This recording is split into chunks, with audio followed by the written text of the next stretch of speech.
यह कहानी एडेलहार्ट एस्टेट से शुरू होती है, जहां हमारी नायिका इसाबेला बार्निन ड्यूक कैसियन एडेलहार्ट के साथ एक छोटी सी मुलाकात कर रही है। वह उसकी ठंडी, आलोचनात्मक निगाहों को महसूस करती है, मानो वह उसकी सबसे बड़ी दुश्मन हो। इससे भी बुरी बात यह है कि वह जानती है कि एक तरह से वह पूरी तरह गलत नहीं है। जैसे ही वह उसे परोसी गई चाय की एक घूंट लेती है, वह सीधे मुद्दे पर आ जाता है और उससे उसके आने का कारण पूछता है। जरूर कोई जरूरी बात होगी, क्योंकि उसने उसे पहले से आगाह नहीं किया था कि वह आ रही थी। इसाबेला गहरी सांस लेती है और फिर कहती है कि वह अपनी सगाई खत्म करना चाहती है। ड्यूक हैरान है, लेकिन वह कहती है कि वह जानती है कि उन दोनों में से कोई भी यह सगाई नहीं चाहता और इस तरह दोनों के लिए बेहतर होगा। सच तो यह है कि हमें पता चलता है कि हमारी नायिका वास्तव में एक उपन्यास में बदल गई है, जिसे उसने अपने पिछले जन्म में पढ़ा था।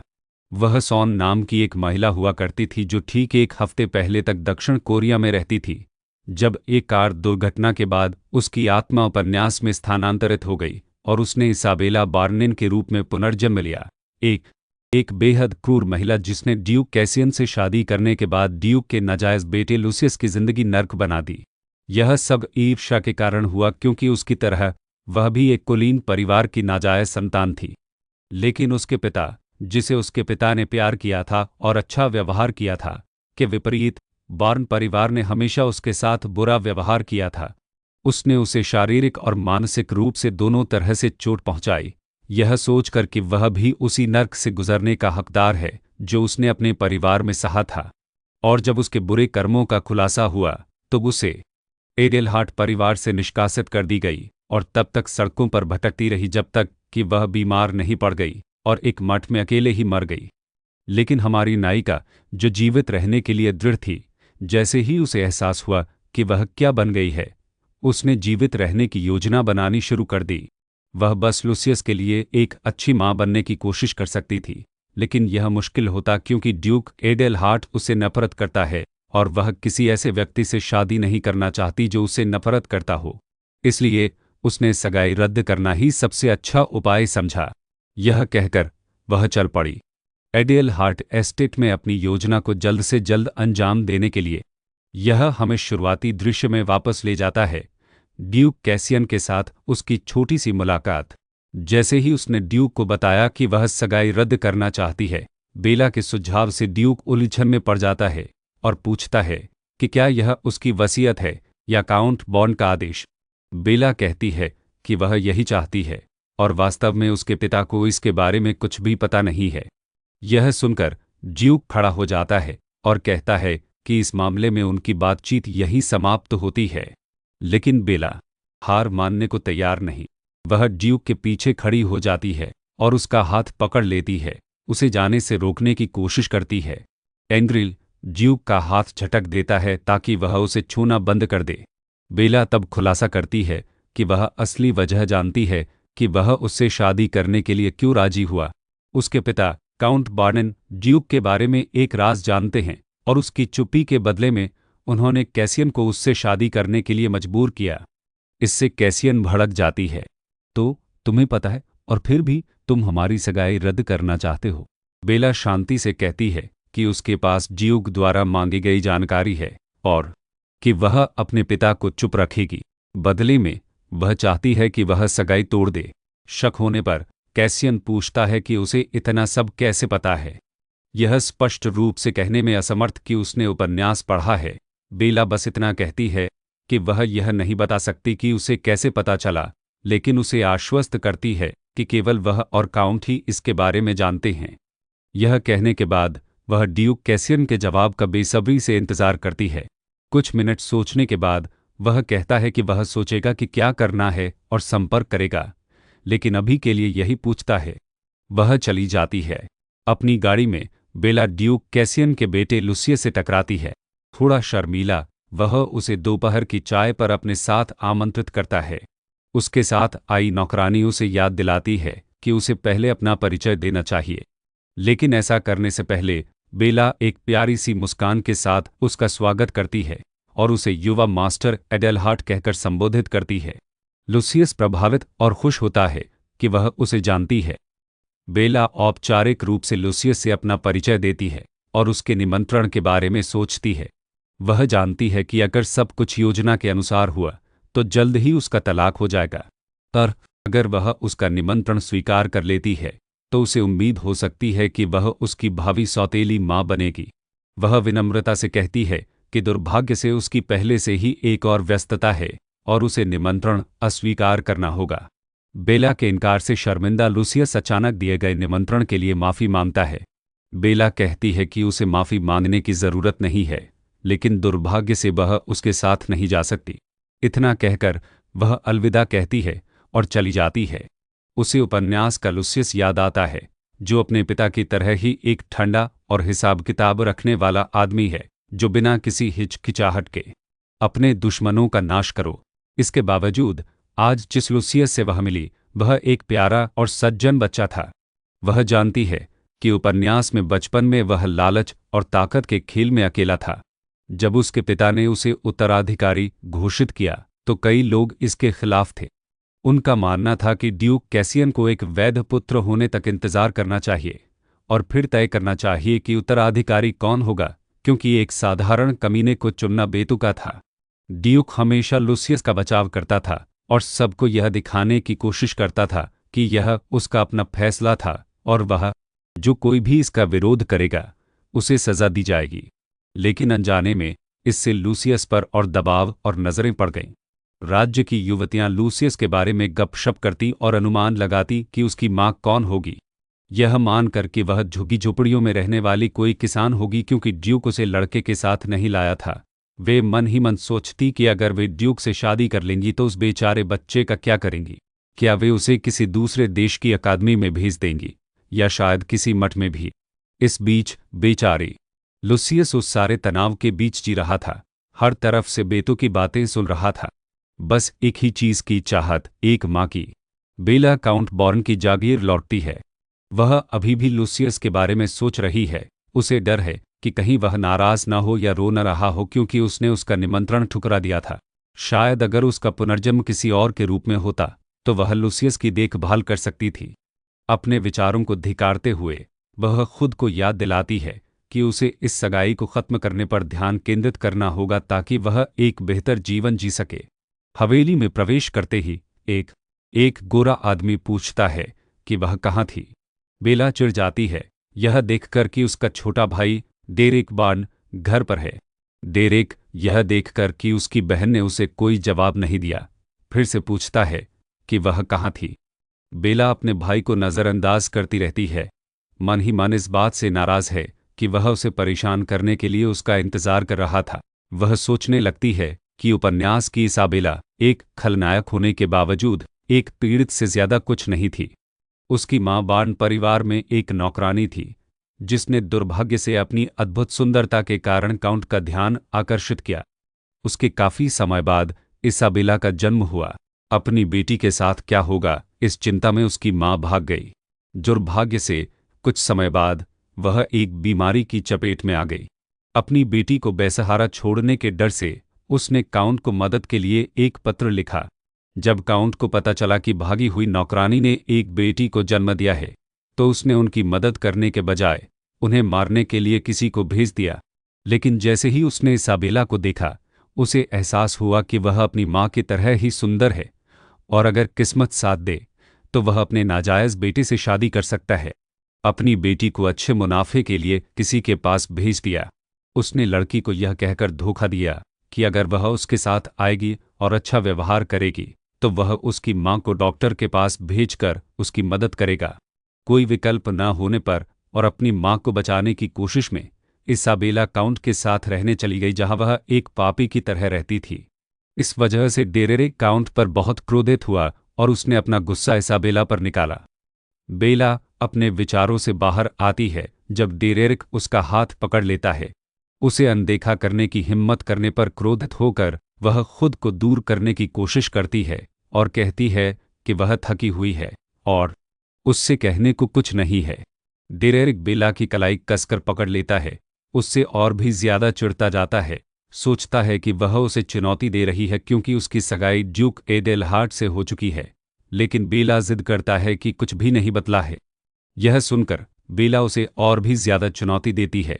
कहती है कि चीजें बदल गई हैं क्योंकि ड्यूक से शादी करके वह साम्राज्य की 3 डचेस में से एक बन जाएगी और उसे उसका सम्मान करना होगा। सच्चाई से नाराज डेरेक बेला को जोर से धक्का देता है, जिससे वह सीढ़ियों से नीचे गिर जाती है। बेला जाग जाती है। अगले दिन अपने कमरे में वह उलझन में थी कि वह वहां कैसे पहुंची।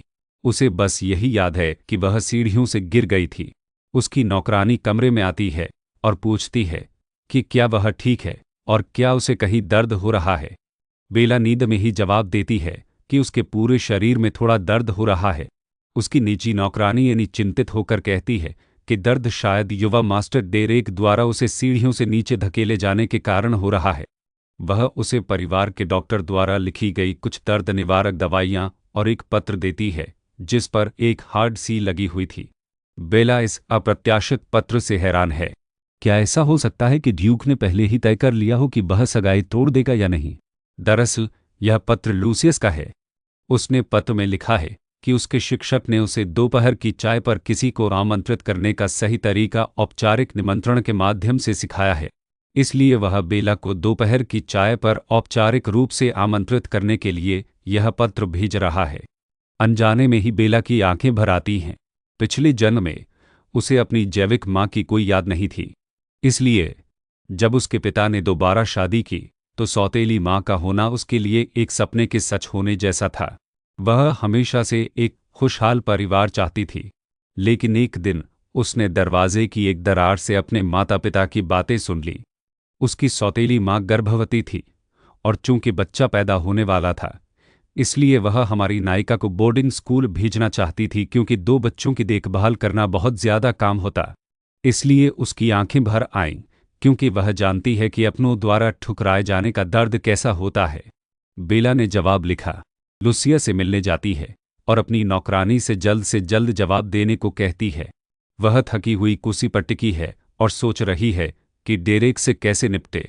शायद उसे कैसियन से सगाई तोड़ने से पहले उससे बदला ले लेना चाहिए।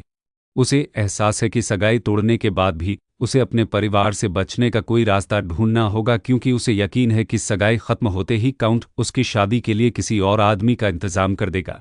अगर वह चाहती है तो उसे पैसे और जानकारी जुटानी होगी।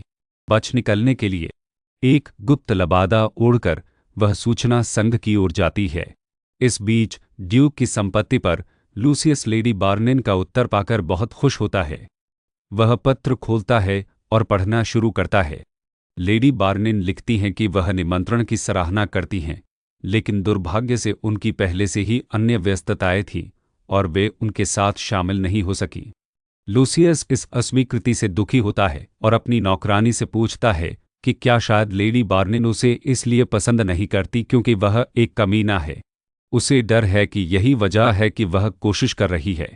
सगाई रद्द करने के लिए प्यार और उम्मीद से वह अपनी नौकरानी से कहता है कि उसे विश्वास है कि वह लेडी बार्नाइन का मन बदल सकता है। नौकरानी उसे धीरे से आश्वस्त करती है कि वह एक प्यारा बच्चा है और लेडी बार्नाइन जरूर यह देख पाएंगी और शायद वह सचमुच बहुत व्यस्त हैं। फिर लूसियस इसाबेला के लिए एक उपहार खरीदने का फैसला करता है। उपहार पाना सभी को पसंद होता है। शायद इससे उसका मन खुश हो जाए और वह अपने फैसले पर दोबारा विचार करे। वे दोनों शहर की ओर चल पड़ते हैं। शहर के केंद्र में हमारा नायक टहल रहा है, खोज रहा है। गिल्ड के रास्ते में जब उसे एक जानी पहचानी आवाज सुनाई देती है, बेला उसे एक अजीब सी आवाज सुनाई देती है। आवाज की ओर देखते हुए वह लूसियस को अपनी नौकरानी की ओर देखते हुए उत्साह से दौड़ते हुए देखती है। इससे वह एक पत्थर से टकराकर गिर जाता है। बेला जानती है कि उसे लूसियस के साथ ज्यादा उलझना नहीं चाहिए, लेकिन वह उसे नजरअंदाज भी नहीं कर सकती। आखिरकार वह उपन्यास की प्रशंसक थी और जानती है कि लूसियस कितना प्यारा है। वह उसके पास जाती है और पूछती है कि क्या वह ठीक है। लूसियस उसे देखकर हैरान रह जाता है। बेला उससे कहती है कि उसे एडेल हार्ट एस्टेट वापस जाकर उसकी देखभाल करनी चाहिए। उसके घुटनों पर खरोंच लग जाती है। वह मना कर देता है, कहता है कि वह उसके लिए एक उपहार खरीदने शहर आया है। बेला इस बात से खुश होती है, लेकिन उसे याद दिलाती है कि स्वास्थ्य ही प्राथमिकता है। लूसियस इस मौके का फायदा उठाता है और उसे आज चाय पर अपने साथ चलने का न्योता देता है। युवा लूसियस के दृढ़ निश्चय को देखकर बेला अंततः मान जाती है।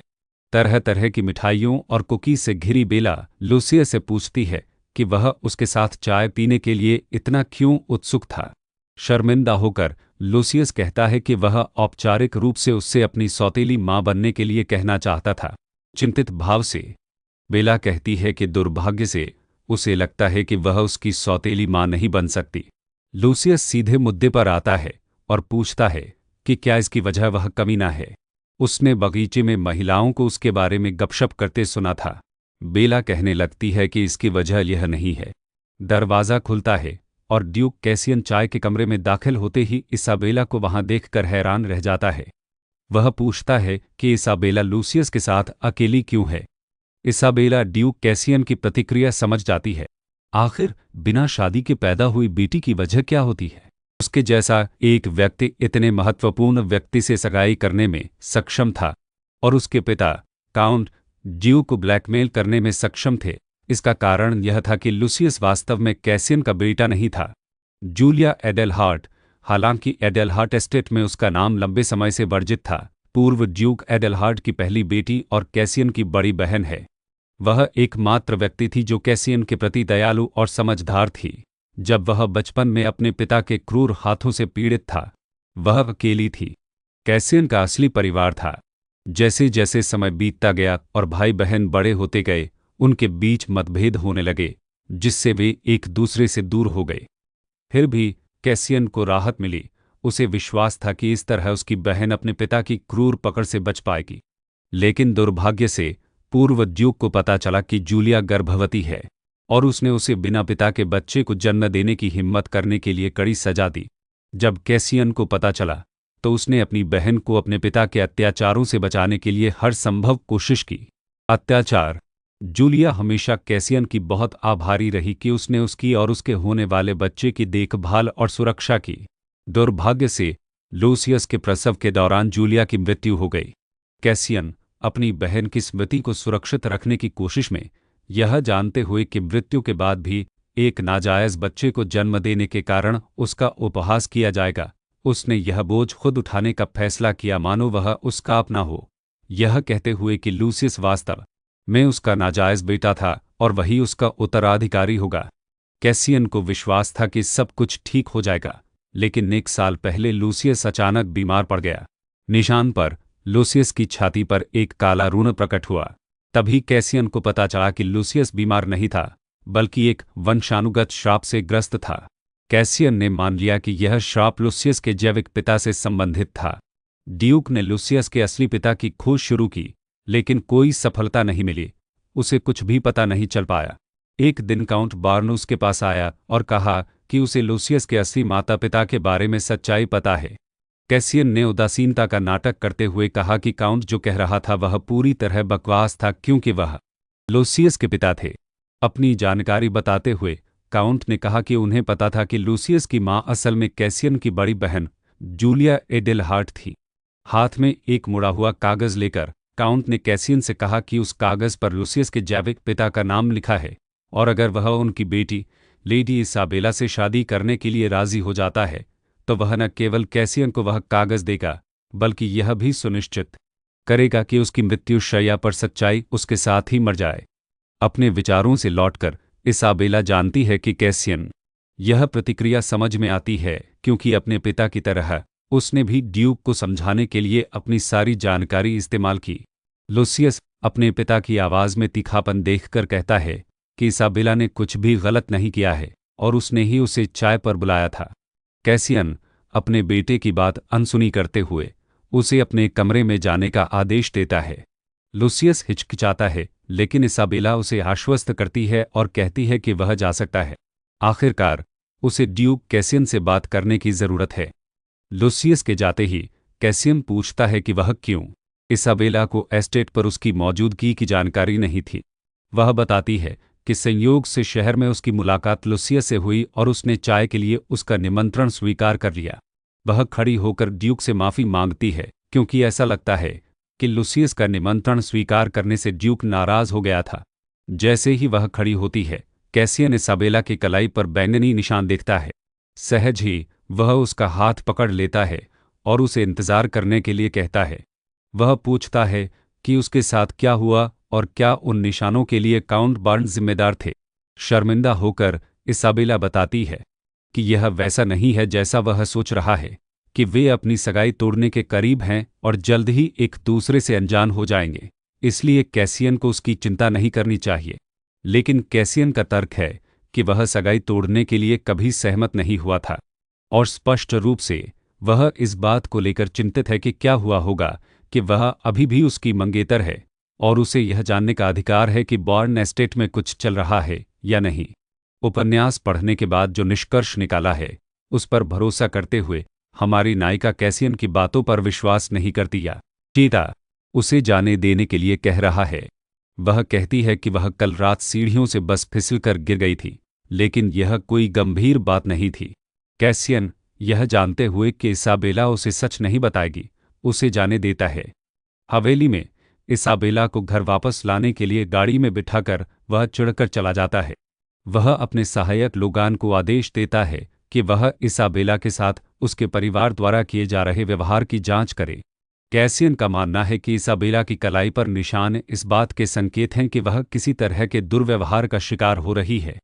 दृश्य हमारे गाड़ी में नायिका, वह कोचमैन से शहर की कोर्टनी स्ट्रीट पर उसे छोड़ने के लिए कहती है, लेकिन वह कहता है कि उसे ड्यूक से उसे बार्न हवेली ले जाने के स्पष्ट आदेश मिले हैं। विनती भरी नज़रों से बेला कहती है कि उसे शहर में कुछ चीज़ों का ध्यान रखना है और वादा करती है कि वह किसी को नहीं बताएगी कि उसने उसे वहां छोड़ा है। कोचमैन को मनाकर बेला उस जगह पहुंचती है जिसे वह शहर का एक छोटा सा पब इन्फॉर्मेशन गिल्ड मानती है। वह काउंटर तक जाती है और मेज़ पर 2 बार दस्तक देती है। नौकर, मुझे नींबू और बर्फ के साथ एसेंट का एक गिलास चाहिए। बेला ने अनुरोध किया।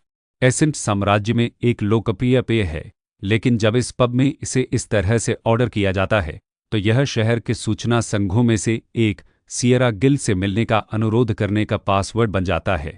बारटेंडर इसाबेला से पूछता है कि क्या उसे यकीन है कि वह यही ऑर्डर करना चाहती है, और वह पूरे विश्वास के साथ हाँ कहती है।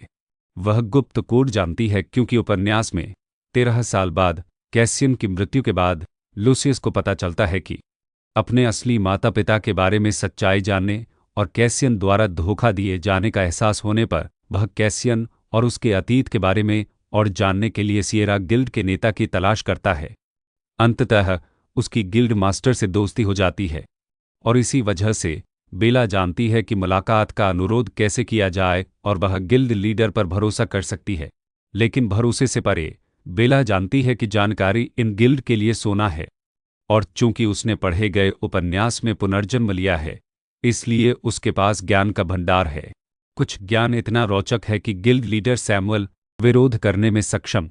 इसाबेला को एक निजी कमरे में ले जाया जाता है और परिचारक उसे एक पल रुकने के लिए कहता है। वह उसे इंतजार करते हुए एक गिलास पानी देता है। उसी समय बेला को उस आदमी से आती एक जानी पहचानी खुशबू का एहसास होता है, रकेरा की खुशबू, जो एक बेहद महंगी जड़ी बूटी है और अपनी सुकून देने वाली खुशबू के लिए मशहूर है। यह देखकर वह उस आदमी की कलाई पकड़ लेती है। मुस्कुराते हुए वह कहती है कि इंतजार करने की कोई ज़रूरत नहीं है। सियरा गिल्ड के नेता सैमुअल, आपसे मिलकर खुशी हुई। उत्सुकतावश सैमुअल पूछता है कि उसे कैसे पता चला कि वह वही है। बेला बताती है कि वह जानती है कि सैमुअल की छोटी बहन की सेहत हमेशा से बहुत नाजुक रही है और वह अक्सर उसे खुश करने के लिए रेरा का इस्तेमाल करता है, इसलिए उस जड़ी बूटी की खुशबू असल में सैमुअल की खास खुशबू बन गई है। वह आगे कहती है कि इसके अलावा सैमुअल की उंगली में पहनी अंगूठी एक ऐसी चीज़ है जिससे वह अपना रूप बदल सकता है। प्रभावित होकर सैमुअल मुस्कुराता है और हमारे नायक की चतुराई की तारीफ करता है। अपनी उंगली से अंगूठी निकालते हुए वह कहता है कि लगता है वह उसके समय के लायक हो सकती है। प्लैटिनम जैसे सफ़ेद बालों और सुनहरी आँखों के साथ सैमुअल अपनी असली रूप। वह पूछता है कि इसाबेला उससे क्या चाहती है। वह कहती है कि वह पैसे के लिए एक वस्तु बेचना चाहती है और उसे आरोन लेनर नाम के एक डॉक्टर को खोजने के लिए भी कहती है। उसके लाल बाल और हरी आंखें हैं और वह शहर के बाहरी इलाके में रहती है। बेला जानती है कि यह डॉक्टर भविष्य में सैमुअल की बहन की बीमारी का इलाज बनाएगा। सैमुअल पूछता है कि उसे अपनी सेवाओं के बदले क्या मिलेगा। मेज पर रखी एक थैली को छूते हुए बेला कहती है कि उसके अंदर जो है वह पर्याप्त से अधिक होना चाहिए, लेकिन चूंकि वह गिल्ड के सेवाओं का बार बार उपयोग करने के बावजूद इसके नेता के साथ अच्छे संबंध बनाना अच्छा रहेगा, वह उसे बताएगी कि अपनी बहन के स्वास्थ्य लाभ के लिए उसे क्या करना होगा। सैमुअल इसाबेला के प्रस्ताव से हैरान है। वह अपनी बहन के जन्म के बाद से ही 7 सालों से इलाज की तलाश में है, जिससे इसाबेला को संदेह होता है कि क्या वह आर्या को सचमुच ठीक कर सकती है। हमारी नायिका हमें बताती है कि जिस उपन्यास में उसने पुनर्जन्म लिया है उसका शीर्षक आर्या ऑफ लाइट है और सैमुअल की बहन आर्या उपन्यास की नायिका है। आर्या नाजुक लेकिन दिल जितना किसी का हो सकता है उतना गर्म है, और कैसियन के विश्वासघात के बाद थका हुआ लूसियस उसके सौम्य व्यक्तित्व से प्रभावित होता है, और वह दिव्य शक्ति जो आर्या के स्वास्थ्य पर कहर बरपा रही थी, अंततः वह प्रकाश बन गई जिसने लूसियस को श्राप से मुक्त किया। थोड़े से टैलोन के फूलों को पानी में उबालें और अपनी बहन को पिलाएं। ये सिसिया राज्य में उगते हैं और इन्हें खाने वालों को ताकत देने के लिए जाने जाते हैं। बेला सैमुअल को समझाती है। सैमुअल सावधानी से पूछता है कि उसे ऐसा क्यों करना चाहिए। उस पर विश्वास करो। बेला कहती है कि वह उसकी बातों पर विश्वास करे या न करे, यह उसकी मर्जी है। वह समझाता है कि जब तक उसके पास इस बात का सबूत नहीं होगा कि दवा कारगर है, वह उसे वह जानकारी नहीं दे पाएगा जो उसने मांगी थी। बेला कहती है कि वह सैमुअल की बात समझती है, लेकिन जोर देकर कहती है कि डॉक्टर को ढूंढने से उसे भी फायदा होगा। हमारी नायिका का मानना है कि अगर वह आरोन की प्रायोजक बन जाए और आर्या की बीमारी का इलाज विकसित करने में उसकी मदद करे, तो वह सैमुअल के साथ एक मजबूत गठबंधन बना पाएगी। सैमुअल इसाबेला की मदद करने के लिए राजी हो जाता है और पूछता है, अगर उसे और कुछ चाहिए तो पूछो। मुस्कुराते हुए इसाबेला हाँ कह देती है, लेकिन अभी हमें नहीं पता कि उसने सैमुअल से और क्या मांगा। शाम की शुरुआत में इसाबेला बार्नी हवेली लौट आती है। उसे राहत मिली कि किसी ने उसकी अनुपस्थिति पर ध्यान नहीं दिया। जैसे ही वह अपने कक्ष में पहुंचती है, उसकी एक नौकरानी उसे बताती है कि रात का खाना परोस दिया गया है। जब वह भोजन कक्ष में प्रवेश करती है तो वह अपने पूरे परिवार को इकट्ठा पाती है। काउंट, उसके 2 बेटे और काउंटेस। इसाबेला देखती है कि आज रात काउंट ज्यादा चौकस है, सामान्य से ज्यादा। काउंट बार्ना ने अपनी बेटी को अपनी ओर देखते हुए देखा और पूछा कि वह क्यों घूर रही है। बेला माफी मांगती है और कहती है कि वह बस कुछ सोच रही थी। परिवार सामान्य रूप से खाना खाता है और जैसे ही काउंट खाना खत्म करता है वह अपनी बेटी को बुलाता है। इसाबेला, मैंने सुना है कि तुम कल एडेल हार्ट एस्टेट गई थी। तुमने मुझे इसके बारे में क्यों नहीं बताया? बेला जानती है कि उसे अपने पिता से झूठ बोलना चाहिए, लेकिन वह अंत में कहती है कि वह ड्यूक से मिलने गई थी ताकि उनकी सगाई रद्द करने का अनुरोध कर सके। और हाँ, मुझे समझ नहीं आया कि उसने ऐसा क्यों नहीं किया। झूठ भी नहीं। उम्मीद है कहानी में आगे चलकर इसका स्पष्टीकरण दिया जाएगा।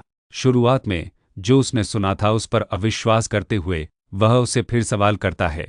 चेहरे पर मुस्कान के साथ वह कहती है कि उसने ड्यूक को बता दिया था कि उसे उससे शादी करने में कोई दिलचस्पी नहीं है। क्रोधित होकर काउंट इसाबेला के पास जाता है और उसके चेहरे पर थप्पड़ मारता है। वह उसे घृणा से देखता है। मेरे धैर्य की परीक्षा मत लो, इसाबेला। डाइनिंग हॉल से स्पष्ट रूप से क्रोधित होकर काउंट उसे बताता है कि वह ड्यूक से बात करेगा, लेकिन शादी जारी रहेगी जैसा कि योजना बनाई गई थी। मेरे शब्दों पर ध्यान रखना, इसाबेला, ताकि तुम फिर कभी मेरी अवज्ञा करने की हिम्मत न करो।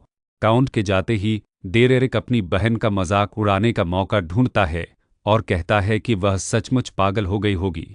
क्या तुम्हें मुझसे बस इतना ही कहना है? इसाबेला अपने गाल पर लगे बड़े थप्पड़ के निशान के बावजूद संयम बनाए रखने की कोशिश करते हुए पूछती है। उलझन में डेरेरिक पूछता है कि वह उससे क्या उम्मीद करती है, शायद माफी या चिंता का संकेत। इसाबेला जवाब देती है, आखिरकार उसने उसे पिछली रात सीढ़ियों से नीचे धकेल लिया था। तिरस्कारपूर्वक हंसते हुए डेरेरिक कहता है कि इसाबेला इन दिनों बहुत अजीब व्यवहार कर रही है और उसे चुप हो जाना चाहिए और पहले की तरह गायब हो जाना चाहिए। अपने भाई की बात अनसुनी करते हुए वह पूछती है कि क्या उसे सचमुच अपने किए पर कोई अपराध बोध नहीं है। मैं मरकर भी तुमसे माफी नहीं मांगूंगी, डेरेरिक झट से जवाब देता है। बेला चुपके से एक चमकता हुआ तरल पदार्थ गिरा देती है। वह उससे टकरा जाती है, यह सोचकर कि उसने उसे अपनी गलती सुधारने का मौका दिया है। फिर हम देखते हैं कि असल में टक्कर इसलिए हुई थी ताकि वह चमकता हुआ तरल पदार्थ डेरेक के पैर पर बिना उसकी जानकारी के लग जाए।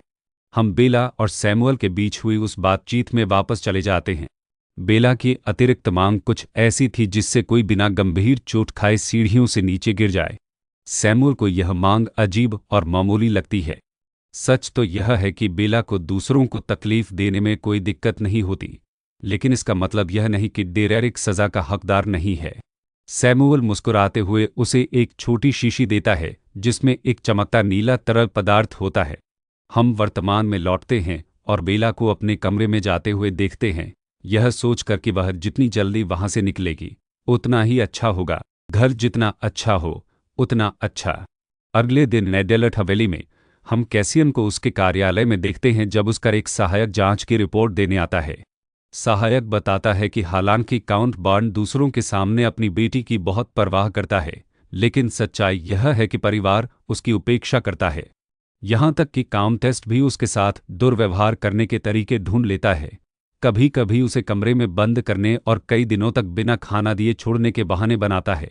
कैसियन पूछता है कि क्या उनके द्वारा इसाबेला को पीटने का कोई रिकॉर्ड है। उसका सहायक कहती है नहीं, और कैसियन को इस बात पर यकीन करना मुश्किल लगता है। अगर परिवार उसे मारता नहीं है तो उसकी कलाई पर ये निशान कैसे आए। वह खुद स्थिति का आकलन करने का फैसला करता है। काउंट की संपत्ति के रास्ते में कैसियन गहरी सोच में डूबा हुआ है। वह उससे फिर पूछेगा कि उसकी कलाई पर ये चोट के निशान और निशान कैसे आए।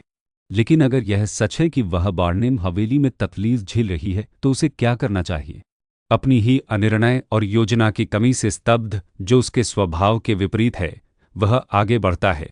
काउंट की संपत्ति। कृपया एक क्षण प्रतीक्षा करें महाराज, बार्न हवेली के एक सेवक ने नए आए ड्यूक कैसियन से कहा। लेडी बार्नाइन की आज तबीयत ठीक नहीं है, शायद आपके लिए किसी और समय आना बेहतर होगा। बटलर के आग्रह के बावजूद कैसियन ने कल ही इसाबेला को देखा था।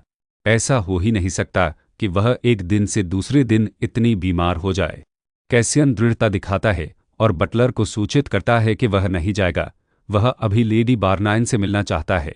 इस बीच अपने कमरे में बेला आईने में अपने गाल पर चोट के निशान को देखती है। इसके बावजूद वह संतुष्ट दिखती है।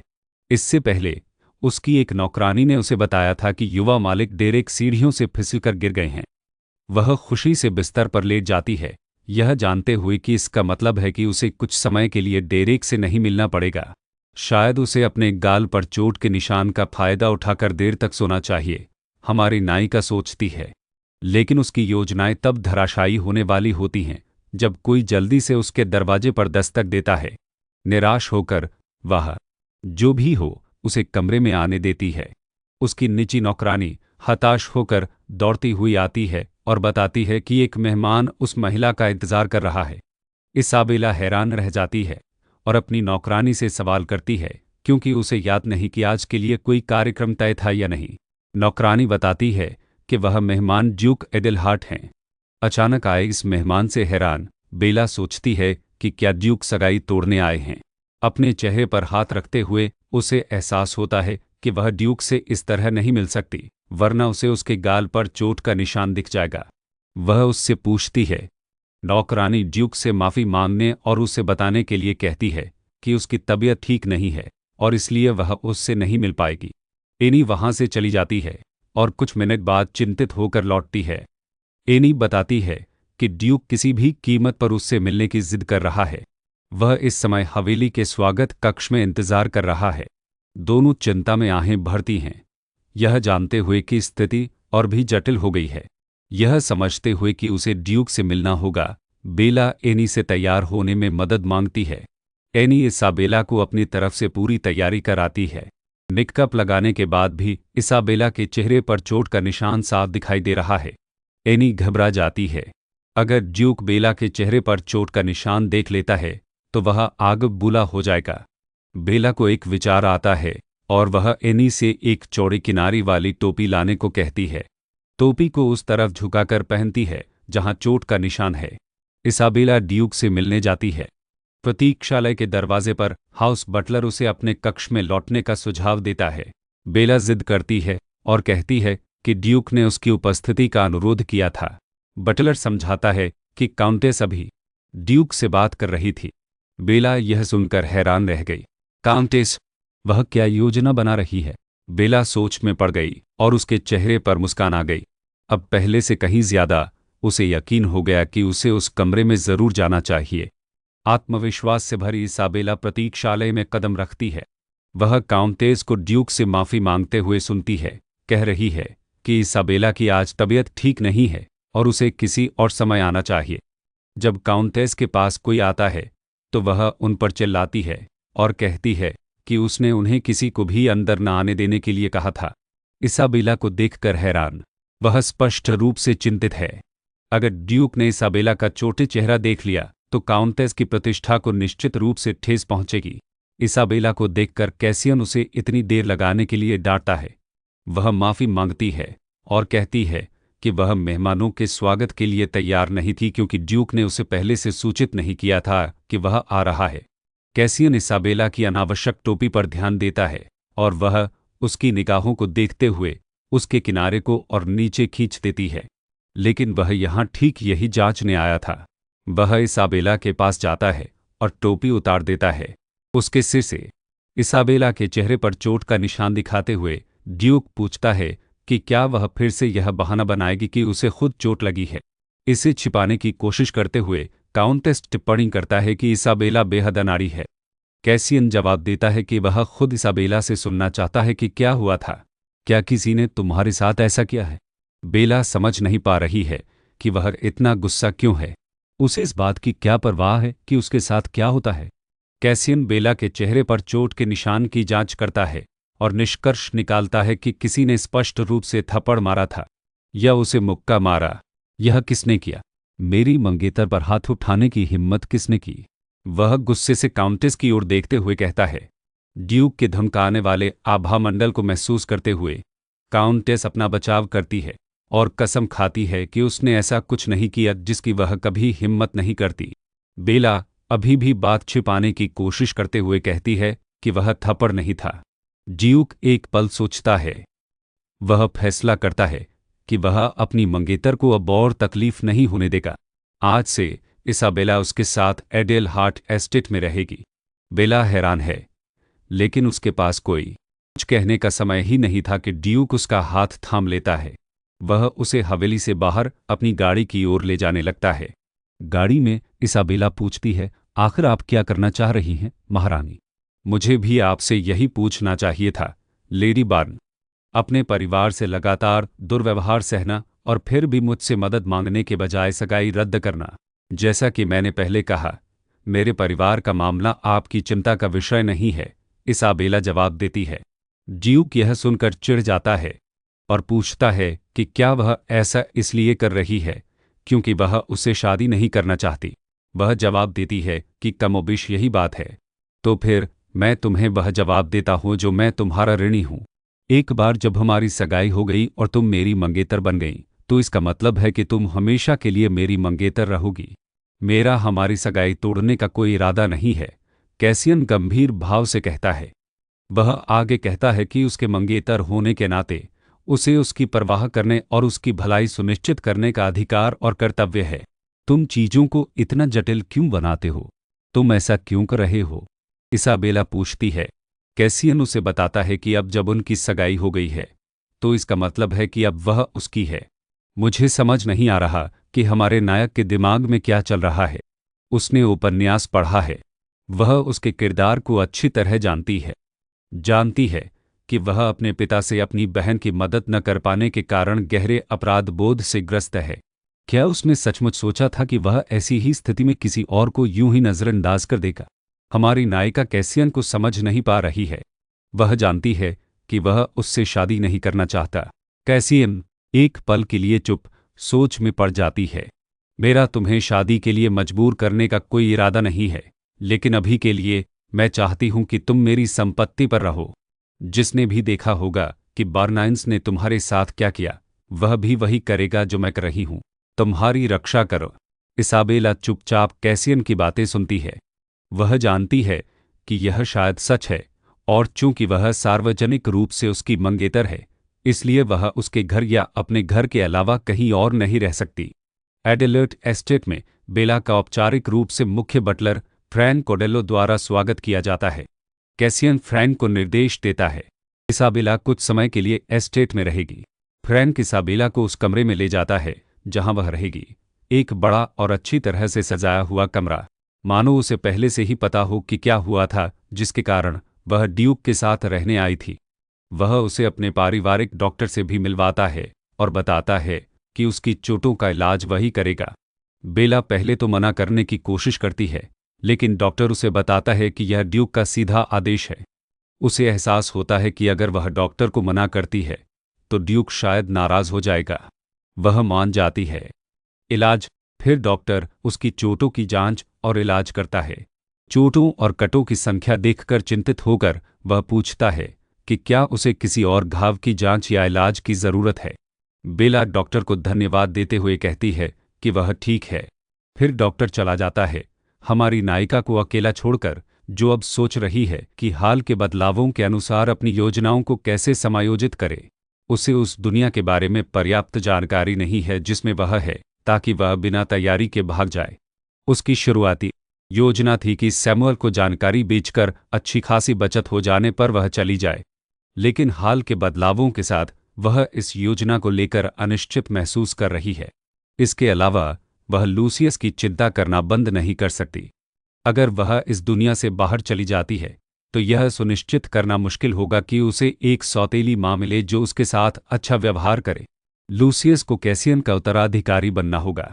जिस क्षण से इसाबेला ने कैसियन को बताया कि लूसियस का जैविक पिता कौन है, वह लूसियस को श्राप से मुक्त करने में मदद करने के लिए जिम्मेदार महसूस करती है। वह जानती है कि उसके कारण एक अविवाहित महिला का एक अविवाहित पुरुष के घर में रहना उचित है। दरवाजे पर दस्तक से उसके विचार भंग होते हैं। लूसियस शायद इसाबेला के आने की खबर पाकर उससे बात करने आया था। इसाबेला के चेहरे पर पट्टी देखकर वह चिंतित हो जाता है और पूछता है कि क्या हुआ। बेला टाल देती है और कहती है कि कुछ नहीं हुआ। लूसियस एक पल के लिए हिचकिचाता है, लेकिन फिर हिम्मत जुटाता है और इसाबेला को एस्टेट के बगीचों में टहलने के लिए आमंत्रित करता है। एक गर्मजोशी और प्यारी मुस्कान के साथ इसाबेला लूसियस का निमंत्रण स्वीकार कर लेती है। दोनों एडेलहार्ट एस्टेट के बगीचों में शांति से टहलते हुए इसाबेला ने बगीचे में उगते कुछ तिब्बतिया घास देखे। वह लूसियस से उनके बारे में पूछती है, लेकिन ऐसा लगता है कि उसे तिब्बतिया घास के बारे में कुछ भी पता नहीं है। इसाबेला बताती है कि तिब्बतिया घास एक प्रकार की जड़ी बूटी है और आमतौर पर 3 पत्तियों वाली होती है, लेकिन कभी कभी अगर आप भाग्यशाली हों तो आपको 4 पत्ती वाला तिब्बतिया घास मिल सकता है। ऐसा कहा जाता है कि 4 पत्ती वाला तिब्बतिया घास आपकी मनोकामनाएं पूरी करता है। लूसियस प्रभावित होता है और बेला से पूछता है कि क्या उसे कभी 4 पत्ती वाला तिब्बतिया घास मिला है। बेला कहती है कि उसे एक बार एक ढूंढने की कोशिश की, लेकिन वह भाग्यशाली नहीं रही। फिर लूसियस पूछता है कि अगर उसे एक मिल जाए तो वह क्या इच्छा करेगी। इसाबेला एक पल के लिए सोच में पड़ जाती है, लेकिन इससे पहले कि वह लूसियस को जवाब दे पाती, एक नौकरानी आकर उन्हें बताती है कि खाने का समय हो गया है। बेला लूसियस को बताती है कि उसे उनकी सैर इतनी पसंद आई कि उसे पता ही नहीं चला कि समय कितनी जल्दी बीत गया। वह लूसियस को अंदर आने के लिए कहती है, लेकिन वह प्रतिक्रिया देने में थोड़ा समय लेता है क्योंकि उसका ध्यान तिब्बतिया घास देखने में था। भोजन कक्ष में माहौल इतना तनावपूर्ण है कि बेला को लगता है कि वह उसे चाकू से काट सकती है। कैसियन बेला की बेचैनी को देखता है और पूछता है कि क्या उसे खाना पसंद नहीं आया। बेला कहती है कि खाना बहुत अच्छा है, लेकिन उसे आज ज्यादा भूख नहीं है। लूसियस इस मौके का फायदा उठाकर अपने पिता से पूछता है कि क्या लेडी बार्नाइन अनिश्चित काल तक उनके साथ रहेंगी। कैसियन कहता है कि अभी कुछ तय नहीं हुआ है, लेकिन वह अभी के लिए यही रहेंगी।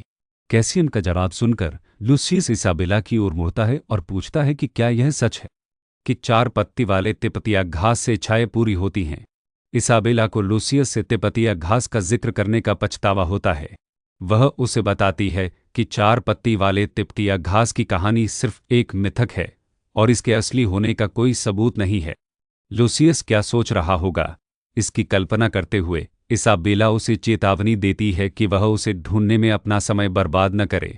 उस रात बाद में अटलार्ट एस्टेट में भारी बारिश होने लगती है। इसाबेला अपने बेडरूम की खिड़की के पास पहुंचकर बारिश देखती है। बगीचे की ओर देखते हुए उसे एक छाया दिखाई देती है। लूसियस पूछ रहा है। तिपतिया घास के बारे में याद आता है और तभी इसाबेला को एहसास होता है कि शायद बारिश में बाहर लूसियस है। जैसे ही उसे इसका एहसास होता है, वह हताश होकर बगीचे में भागती है। इसाबेला लूसियस को उस फूलों की क्यारी के पास गिरा हुआ पाती है जहां उन्होंने पहले तिपतिया घास देखी थी। वह उसे जगाने की कोशिश करती है, चिंतित होकर पूछती है कि वह उस बारिश में बाहर क्या कर रहा था। लूसियस को अपनी गोद में खींचकर वह रोने लगती है। मैंने तुमसे कहा था न कि तिपतिया घास से छाया पूरी नहीं होती। कमजोर आवाज में लूसियस समझाने की कोशिश करता है, लेकिन लेडी बारिन, मैं मिल गया। लूसियस मासूम मुस्कान के साथ कहता है, हाथ में 4 पत्तों वाला तिपतिया घास पकड़े हुए। दृश्य अगले दिन पर आ जाता है। लूसियस को शायद सर्दी लग गई है और परिवार के डॉक्टर को बुलाया गया है। इसाबेला और कैसियन उसके बारे में चिंतित हैं, लेकिन डॉक्टर उन्हें आश्वस्त करते हैं कि वह ठीक हो जाएगा, उसे बस थोड़ा आराम चाहिए। इस खबर के साथ कैसियन इसाबेला को भी थोड़ा आराम करने का सुझाव देता है। बेला लूसियस के बीमार होने पर थोड़ा दोषी महसूस करते हुए और अब भी उसके बारे में चिंतित ड्यूक से कहती है कि वह थोड़ी देर और लूसियस के साथ रहेगी।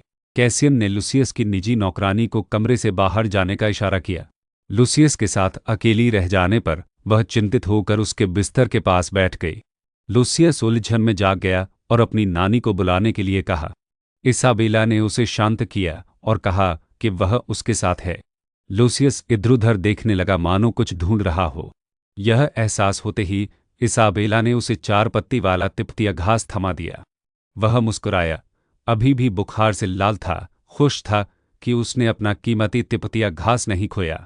इसाबेला ने उसे डांटा और कहा कि उसे उसकी बात माननी चाहिए थी। बेला के लिए आश्चर्य से लूसियस अपने चेहरे पर एक प्यारी सी मुस्कान लिए हुए कहता है कि उसने उसके लिए तिपतिया घास तोड़ी है क्योंकि उसने कहा था कि उसने एक बार इसकी तलाश की थी। कृपया लेडी इसाबेला, अपनी इच्छा बताइए, वह विनम्रता से कहता है। लूसियस के इस भाव से इसाबेला की आंखों में आंसू आ जाते हैं। अपने पिछले जन्म में और इस जन्म में भी उसे कभी कोई ऐसा नहीं मिला जिसने उसकी इतनी परवाह की हो। नींद में लूसियस कहता है कि वह चाहता है कि इसाबेला की इच्छाएं पूरी हों। मेरी इच्छा, मुझे ठीक से याद नहीं आ रहा कि मैंने क्या कामना की थी। क्या वह अपने परिवार को वापस पाना था? क्या सचमुच यही था? क्या परिवार सचमुच वही है जो मैं चाहती थी, या मैं बस प्यार पाने का सपना देख रही थी?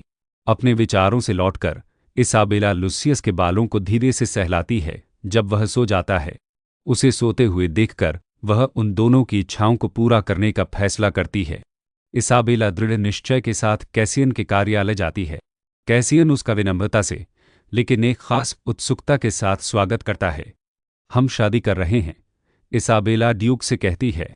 बेला कहती है कि बदले में वह चाहती है कि लूसियस के जैविक पिता से जुड़े सभी मामले उसके साथ निपटाए जाए और काउंट बार्न के साथ नहीं। हैरान होकर वह इसाबेला के अचानक मन परिवर्तन पर सवाल उठाता है। हमारा नायक सीधे मुद्दे पर आता है, कहता है कि उसका फैसला छोटे लूसियस की वजह से है। जब कैसियन पूछता है कि लूसियस ने ऐसा क्या किया कि उसने अपना मन बदल लिया, तो बेला एक कोमल मुस्कान के साथ जवाब देती है कि यह उनके बीच का एक राज है। तुरंत अपने संयम पर आते हुए इसाबेला कहती है कि जैसे ही वह यह जानकारी देगा, वह तलाक का अनुरोध करेगी। वह जोर देकर कहती है कि वह यह सिर्फ लूसियस के लिए कर रही है और वे उसके हैं। शादी की शर्तें। इसाबेला जानती है कि कैसियन द्वारा लूसियस को श्राप से मुक्त कराने और आर्या को स्वस्थ करने में मदद करने में, ताकि वह अंततः लूसियस को ठीक कर सके, कम से कम 3 साल लगेंगे। इसाबेला के विचारों को कैसियन ने एक पीड़ा भरे भाव के साथ बाधित किया और पूछा कि वह उससे इतनी नफरत क्यों करती है। बेला कहती है कि वह उससे नफरत नहीं करती, लेकिन वह एक ऐसे आदमी से शादी करना चाहती है जिससे वह प्यार करती है। वह उससे पूछता है कि तलाक के बाद वह कहाँ जाएगी, और वह जवाब देती है कि वह समय आने पर इस बारे में सोचेगी। तो आपको कोई आपत्ति नहीं है कि हम एक दूसरे से मिलते हैं? तलाकशुदा, क्या आप शर्तों से सहमत हैं? बेला पूछती है। कैसियन हाँ या ना नहीं कहता, बस इतना कहता है कि वह तलाक के बारे में सोचेगा। लेकिन काउंट बार्नाइन के बजाय उसके साथ सौदा करने वाली बात पर वह सहमत हो जाता है। कैसियन के जवाब से संतुष्ट होकर बेला कहती है कि समझौते का दस्तावेजीकरण किया जाए और दोनों उस पर हस्ताक्षर करें। सच कहूं तो मुझे समझ नहीं आता कि नायक हमेशा अपनी नकली शादी का दस्तावेजीकरण क्यों करना चाहते हैं। इससे उन्हें मदद करने की बजाय और भी ज्यादा परेशानी होती है। मेरे उलट कैसियन दस्तावेजीकरण के लिए सहमत हो जाता है। समझौते पर हस्ताक्षर करेंगे और अपने सहायक से अनुबंध का मसौदा तैयार करने को कहेंगे, जिसमें यह भी लिखा होगा कि वे तलाक के विवरण पर बाद में चर्चा करेंगे। इसाबेला सहमत हो जाती है और एक और बात कहती है। जब तक वे शादीशुदा हैं, वह चाहती है कि कैसियन लूसियस पर ज्यादा ध्यान दे। कैसियन बेला के अनुरोध से थोड़ा आहत महसूस करता है। आखिरकार उसके विचार से वह लूसियस पर ध्यान दे रहा है। बेला उसे समझाती है कि अगर वह बहुत कोशिश भी करे तो भी लूसियस शायद यह न समझ पाए कि कैसियन उसके बेटे के प्रति अपनी भावनाएं कैसे व्यक्त करता है। उदाहरण के लिए, इस समय लूसियस बिस्तर पर पड़ा है और कैसियन ऑफिस में काम में डूबा हुआ है। कैसियन बताता है कि चूंकि डॉक्टर ने कहा है कि लूसियस ठीक है और जल्द ही ठीक हो जाएगा, इसलिए वह निश्चिंत महसूस कर रहा है। एक पर्यवेक्षक के नजरिए से बेला कैसियन को समझाती है कि उसे यकीन है कि लूसियस को लगता होगा कि कैसियन को उसकी परवाह नहीं है, वह अपने पिता के लिए बस एक बोझ है। लेकिन उसे यकीन है कि यह सच नहीं है। आखिरकार वह अपने बेटे के लिए इतना चिंतित है कि उसे सामने रखे दस्तावेजों पर ध्यान केंद्रित करने में परेशानी हो रही है। उसे हार मानने को तैयार नहीं। कैसियन कहता है कि उसे समझ नहीं आ रहा कि बेला क्या कहना चाह रही है। बेला आश्वस्त होकर कहती है कि वह कैसियन को कुछ सलाह देगी। अभी काम बंद करो और अपने बेटे के साथ कुछ समय बिताओ। काम पर वापस आकर और फिर से अपने कार्यालय में अकेले कैसियन दस्तावेजों को व्यवस्थित करता है और अपनी कुर्सी पर पीछे झुक जाता है। थका हुआ उसे इसाबेला के साथ हुई बातचीत याद आती है। उसका आत्मविश्वास भरा चेहरा और लूसियस की भलाई के लिए उसकी चिंता देखकर वह तुरंत कार्रवाई करने के लिए तैयार हो गया और हस्ताक्षर करने के लिए तैयार हो गया। अनुबंध। तलाक के बाद वह कहाँ जाएगी? अगर वह फिर से बार्ना के चंगुल में फंस गई तो क्या होगा? मैं उसकी इतनी परवाह क्यों करता हूँ? उसने ऐसा क्या किया कि मुझ पर इस तरह मोहित हो गया? कैसियन इसाबेला की सलाह मानने का फैसला करता है और अपने बेटे के कमरे में जाता है। अंदर पहुंचकर वह आया से कहता है कि वह शोर न करे ताकि वह उसे जगा न दे। लेकिन वह मुस्कुराते हुए उसे बताती है कि लूसियस उसका इंतजार कर रहा था। वह उन दोनों को अकेला छोड़ देती है और उनके साथ सुखद समय बिताने की कामना करती है। कैसियन लूसियस को शांति से सोते हुए देखता है। वह अपने बेटे के छोटे से हाथ को देखता है और सहज ही उसे थम लेता है, बीती बातें याद करते हुए। जब उसने पहली बार लूसियस का हाथ थामा था, तब लूसियस एक बच्चा ही था। उसे याद है कि यही आखिरी बार था जब उसने उसका हाथ थामा था। उस दिन उसने कसम खाई थी कि अगर जूलिया को कुछ हुआ तो वह लूसियस की रक्षा के लिए अपनी पूरी ताकत लगा देगा। कैसियन का मानना था कि वह अपने वादे पर खरा उतर रहा है और लूसियस से कुछ दूरी बनाए रखना ही बेहतर है, क्योंकि उसे लगता था कि लूसियस उसके पिता होने के कारण उससे डरता है। लेकिन उसने ऐसा क्यों किया? लेडी बार्न ऐसा व्यवहार कर रही थी जैसे वह कुछ गलत कर रहा हो। लूसियस, जो अभी अभी जागा है, अपने पिता को देखकर उत्साहित हो जाता है। वह पूछता है कि क्या वह उससे मिलने आया था। कैसियन सिर हिलाता है। था। लूसियस खुशी से खिलखिला उठता है। कैसियन उत्सुक होकर पूछता है कि वह इतना खुश और उत्साहित क्यों है। मुझे बस खुशी है कि तुम यहाँ हो। कैसियन के अतीत के कारण उसे शुरू में समझ नहीं आता कि उसका बेटा क्यों कह रहा था कि वह सिर्फ इसलिए खुश है क्योंकि वह वहाँ था। हालांकि उसे समझ नहीं आता, कैसियन अपने सीने में एक गर्माहट महसूस करने से खुद को रोक नहीं पाता। कोशिश करते हुए, इसे दिखाते हुए, वह अपने बेटे को सोने के लिए कहता है। देर हो रही है। बेचारा कैसियन। उसके पिता जरूर एक राक्षस रहे होंगे जो उसे लगता है कि एक पिता जो सबसे अच्छा कर सकता है वह है अपने बच्चे को परछाई से सहारा देना। शुक्र है कि हमारे नायक ने उसे इस बारे में एक संकेत दिया। दृश्य अगले दिन पर जाता है। इसाबेला विवाह अनुबंध की समीक्षा कर रही है। वह देखती है कि अनुबंध में तलाक का कोई खंड शामिल नहीं है और वह कैसियन से इस बारे में पूछती है। हालांकि वे बाद में विवरणों पर चर्चा करने के लिए सहमत हुए थे। वह कैसियन चाहता है कि अनुबंध में यह लिखा हो कि वे अंततः तलाक ले लेंगे। कैसियन को इसे शामिल करने की जरूरत नहीं लगी क्योंकि वे भविष्य में इस पर चर्चा करने के लिए सहमत हुए थे। लेकिन इसाबेला अपनी बात पर अड़ी रही। कुछ सेकंड के लिए कमरे में एक अजीब सी खामोशी छा गई। यह तभी टूटती है जब इसाबेला अनुबंध में क्या जोड़ना शुरू करती है कि दोनों पक्ष भविष्य में तलाक के विवरण पर चर्चा करेंगे।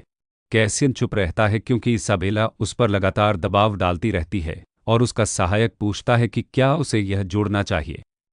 अंततः वह दबाव में आकर अपने सहायक को इसाबेला को संतुष्ट करने के लिए अनुबंध में तलाक का खंड जोड़ने का आदेश देता है। इसाबेला अपनी निजी नौकरानी एनी से भी अनुरोध करती है कि वह एडेलहार्ट एस्टेट में रहे। अनुबंध तय होने के बाद उनका अनुमान है कि सभी तैयारियों के साथ शादी 3 महीने में हो जानी चाहिए। इसाबेला एक छोटी और गोपनीय शादी चाहती है, लेकिन कैसियन के सहायक का कहना है कि यह संभव नहीं होगा क्योंकि एडेलहार्ट परिवार साम्राज्य में बहुत महत्वपूर्ण है।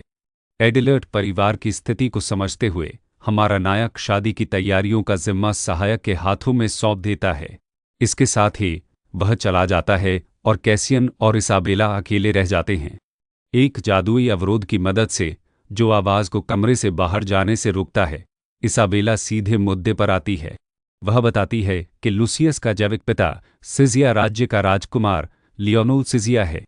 यह खबर कैसियन को चौंका देती है, जो पूछती है कि क्या उसे यकीन है कि लियोनेल ही जैविक पिता है, जो हमारे नायक के लिए कोई मायने नहीं रखता। आश्चर्य! लियोनेल की बदनामी हो रही है। लियोनेल सेसिया के वर्तमान राजा का नाजायज बेटा है। हो सकता है कि वह अपने पिता जैसा हो या फिर उसे आत्मसम्मान की कमी हो क्योंकि वह जहां भी जाता था मुसीबतें खड़ी करता था। उसके पिता अपने शरारती बेटे से तंग आकर उसे जादू अकादमी भेज देते थे। वहीं उसकी मुलाकात जूलिया एडेलहार्ट से हुई। लियोनेल जूलिया के प्रति चौकस और देखभाल करने वाला था, लेकिन एक नाजायज राजकुमार होने के नाते उसे चिंता थी कि कहीं उसकी वजह से जूलिया गलत लोगों के साथ न जुड़ जाए, इसलिए उसने उसे अपने साथ रखने का फैसला किया। उनके रिश्ते को गुप्त रखा गया था। उनके बारे में जानने वाला एकमात्र व्यक्ति काउंट बर्न था। अगर लियोनेल का विश्वास पात्र काउंट बर्निन था तो जाहिर है कि वह गलत लोगों के साथ उलझा हुआ था। लेकिन इससे भी बड़ी समस्या सेल्सिया परिवार का श्राप था, जो लियोनेल और उसके बेटे लूसियस दोनों पर प्रकट हुआ। कहानी में एक और बात जो रहस्य बनी रही वह यह थी कि जैसे ही लियोनेल को जूलिया के गर्भवती होने का पता चला, वह जूलिया से शादी करने की अनुमति मांगने के लिए तुरंत घर लौट आया, लेकिन वह कभी वापस नहीं आया। जूलिया से मिलने के बाद लियोनेल ने उपद्रवी होना बंद कर दिया और सचमुच बदलने लगा था। तो वह वापस क्यों नहीं आया? हमें पता चलता है कि हमारी नायिका ने उपन्यास कभी पूरा ही नहीं किया, इसलिए वह उस हिस्से तक नहीं पहुंच पाई जहां इसकी व्याख्या की गई थी। इसाबेला द्वारा अभी अभी साझा की गई जानकारी पर काम पूरा करते हुए कैसियन कहता है कि वह लियोनेल के बारे में और जानकारी इकट्ठा करेगा। यह महसूस करते हुए कि चीज़ें सही दिशा में जा रही हैं, हमारी नायिका खुश है क्योंकि ऐसा लगता है कि वह लूसियस के सपनों को साकार कर पाएगी। इसाबेला लूसियस से मिलने जाती है और उसके कमरे के रास्ते में उसे एक नौकरानी खाने की थाली लेकर आती है। वह पूछती है कि क्या यह युवा मास्टर लूसियस का खाना है, और नौकरानी पुष्टि करती है कि यह है। बेला फिर खुद खाना खाने की पेशकश करती है। पहले तो नौकरानी मना कर देती है, लेकिन बेला जिद करती है और कहती है कि ठीक है और वह इसे करना पसंद करेगी, इसलिए नौकरानी मान जाती है। विनम्रता से दरवाज़ा खटखटाने के बाद इसाबेला लूसियस के कमरे में प्रवेश करती है, यह जानने के लिए कि वह कैसा महसूस कर रहा है। इसाबेला को देखकर लूसियस खुश और उत्साहित होता है। वह उसे खाना देते हुए कहती है कि उसे सब कुछ खाना होगा क्योंकि यह रसोइये ने बनाया है, उसके लिए खास खाना। लूसियस जानना चाहता है कि अगर वह सब कुछ ठीक से खाएगा तो क्या वह अपने पिता जितना लंबा हो पाएगा। इसाबेला मुस्कुराती है, यह सोचकर कि लूसियस कितना प्यारा है और वह कैसियन से कितना प्यार करता होगा। खाना खत्म करने के बाद लूसियस कहता है कि उसके पास इसाबेला को देने के लिए कुछ है। वह एक किताब उठाता है और उसे तब तक पलटता रहता है जब तक उसे वह 4 पत्ती वाला तिपतिया घास नहीं मिल जाता जो उसने अंदर रखा था। तिपतिया घास इसाबेला को दिखाते हुए वह कहता है कि वह उसे देना चाहता है। इसाबेला मना कर देती है, कहती है कि उसे अब तिपतिया घास की ज़रूरत नहीं है क्योंकि उसकी इच्छा पूरी हो गई है, पहले ही पूरी हो चुकी है। इसके बजाय लूसियस को तिपतिया घास रखनी चाहिए और खुद एक इच्छा करनी चाहिए। हल्के से अपने हाथों को आपस में मिलाते हुए लूसियस सोचता है कि वह क्या कामना करेगा। मेरी इच्छा है कि आप, लेडी बार्न, मेरी सौतेली माँ बने, लेकिन अगर आप ऐसा नहीं चाहती तो मैं समझता हूँ। लूसियस अपनी बात पूरी भी नहीं कर पाता। इसाबेला जवाब देती है, रूर, मुझे आपकी सौतेली माँ बनना अच्छा लगेगा। इसाबेला के जवाब से लूसियस इतना खुश और भावुक हो जाता है कि उसकी आंखों में खुशी के आंसू भर आते हैं। आंसुओं को रोकने की कोशिश करते हुए लूसियस वादा करता है कि वह एक अच्छा लड़का बनेगा और अच्छा व्यवहार करेगा। इसाबेला अपनी बाहें फैलाती है, लूसियस की ओर झुकती है और उसे गले लगा लेती है। तुम्हें अच्छा लड़का बनने की ज़रूरत नहीं है, बस खुद बने रहो क्योंकि तुम प्यार के लायक हो। मैं चाहती हूं कि तुम खुश रहो। अभी भी अविश्वास और घबराहट में लूसियस पूछता है कि क्या वह सचमुच उसकी सौतेली माँ बनकर खुश रहेगी। एक प्यारी सी मुस्कान के साथ इसाबेला कहती है कि बेशक वह खुश रहेगी, उसके साथ रहना उसे खुशी देता है। इस बीच कैसियन अपने कार्यालय में लूसियस की जैविक पिता लियोनोल है। उसे याद है कि उसने जूलिया से एक बार पूछा था कि वह आदमी कौन था जिसने उसे गर्भवती किया था और वह उससे मिलने क्यों नहीं आया। जूलिया ने जवाब दिया कि शायद उसे अपने परिवार को शादी के लिए अनुमति देने के लिए मनाने में दिक्कत हो रही थी। उस समय कैसियन को लगा कि जूलिया शर्मिंदा है और अपने बच्चे के पिता के बारे में झूठ बोल रही है। आखिरकार वह एक अधार्ट थी। कौन सा परिवार अपने बेटे को ड्यूक एडेलहार्ड की बेटी से शादी करने से मना करेगा? क्या उस कमीने को पता भी था कि वह गर्भवती? लेकिन जूलिया हमेशा उसका बचाव करती रही, कहती रही कि उसे गर्भावस्था के बारे में पता था और इसीलिए वह अपने परिवार से इजाज़त लेने लौटा था। उसने यह भी कहा कि उसने बच्चे का नाम पहले ही तय कर लिया था। अगर लड़की होती तो उसका नाम लूसिया होता और अगर लड़का होता तो लूसियस।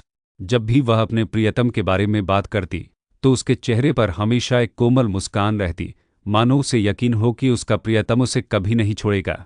उसने कैसियन से कहा कि जब तक उसका प्रियतम चला न जाए वह उसकी देखभाल करे। इससे कैसियन चिढ़ जाता था। उसकी बहन एक पर भरोसा क्यों करती? वह कमीना जिसने उसे साफ तौर पर छोड़ दिया था, वह उस समय उसका इंतजार क्यों कर रही थी? उसे जरा भी अंदाजा नहीं था कि जूलिया का प्रिय सिजिया के शाही परिवार का एक परेशान राजकुमार था। लेकिन इसके बावजूद उसने जूलिया के साथ ऐसा करने की हिम्मत कैसे की? अपने विचारों से बाहर आकर कैसियन अपने सहायक को आदेश देता है कि वह लियोनोल सिजिया, शाही परिवार और काउंट बार्न और शाही परिवार के बीच संबंधों के बारे में हर संभव जांच करे। सहायक कैसियन को प्रणाम करता है, ड्यूक का आदेश स्वीकार करता है और उसे सूचित करता है कि उसने भी काउंट बॉर्निन को शादी और लेडी बॉर्न के अनुरोध के बारे में भेजने के लिए एक पत्र तैयार किया। उसके बाद कैसियन दूसरे कमरे में जाता है। वह किताबों में से एक में छिपे लाल रिबन को खींचता है, जिससे किताबों की अलमारी हिल जाती है और कमरे का एक छिपा हुआ हिस्सा दिखाई देता है। लाल कपड़े से ढकी किसी चीज को देखते हुए वह कहता है, 7 साल हो गए हैं। वह कपड़ा हटाता है, जिससे उसकी बहन जूलिया एडेलहार्ट का एक चित्र दिखाई देता है, मानो वह उसे सुन सकती हो। वह अपनी बहन से बात करना शुरू करता है और कहता है कि हाल ही में उसकी मुलाकात हुई थी। कोई ऐसा जो उसे उसकी याद दिलाता हो, क्योंकि जूलिया की तरह यह इंसान भी अपना दर्द छुपाता है और हर बार जब वह उसे कुछ छिपाती है तो उसे लगता है जैसे वह उसे खो रहा है।